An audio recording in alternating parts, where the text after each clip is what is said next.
friends. Okay, so kiddos, I'm going to go over these letter sounds and letters and letter sounds with you really fast, and then parents, I'm just going to give you an idea of a couple of things that you can do for this at home if your child is working on letters and letter sound. So letters obviously go A, B, C, D, E, F, G, H, I, J, K, L, M, N, O, P, Q, R, S, T, U, V, W, X, Y, and Z. So we're already kind of working on that recognition. And then once your child starts getting the recognition, we're going to start adding the sounds, because obviously recognition is the very first step into reading. Recognizing the sounds is the second.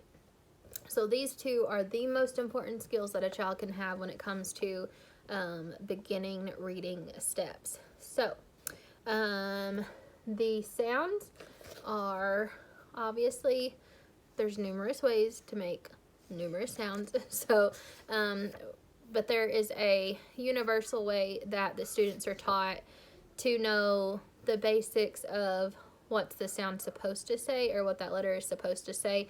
As they get older, obviously they will learn more of the variations. So, A is A, B is B, C is K, D is T, T, T. And I want to make sure, parents, that one thing that you're noticing is that there are a lot of letters that a lot of us, when we make the sounds of, we want to put the sound on that letter. So a lot of times we'll go buh, or duh, or tuh, or wuh.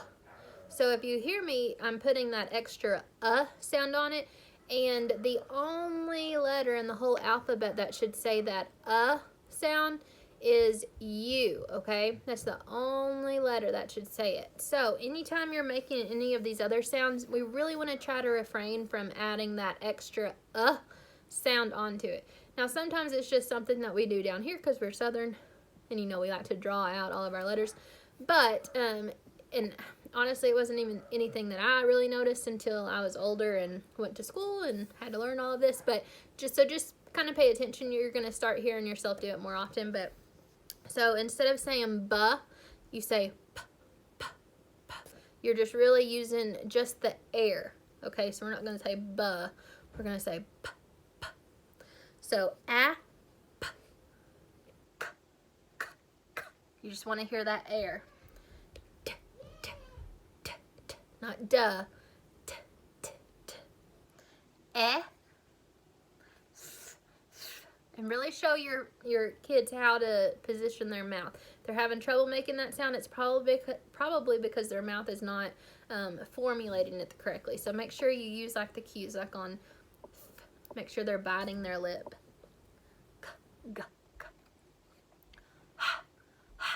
You just want to hear that air. I is I. J, j. K, k. Ooh, ooh. Make sure you stick that tongue out. Make sure on in that they're sticking their tongue up to the roof of their mouth. Ah is O. P, p is P, not P.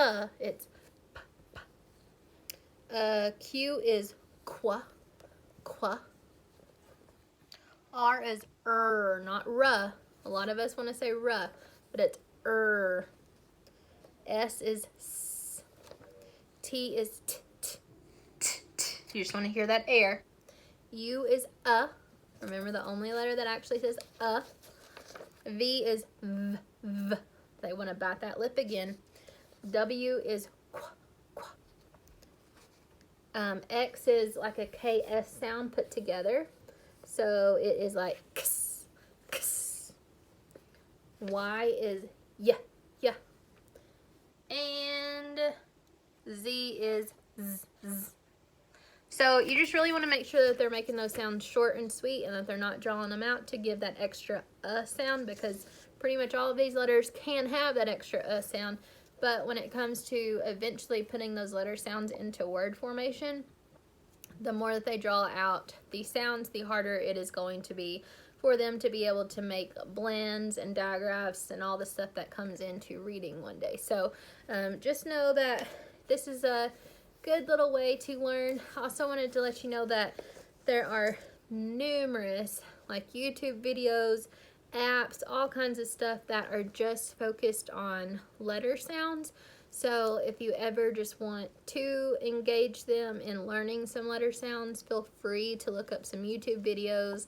They make songs, they make stories, just all kinds of stuff. Just type in letter sounds and just see what you can come up with. So I would say though that if your child is just starting out and that you practice this with them and you can tell that they're not really understanding too many of them, then I would focus on just starting with the sounds in their name. Okay, there's nothing wrong with that whatsoever. That's still going to give them advantage over at least knowing some letters going into kindergarten, okay? So let me know if you have any questions, and I'll talk to you later.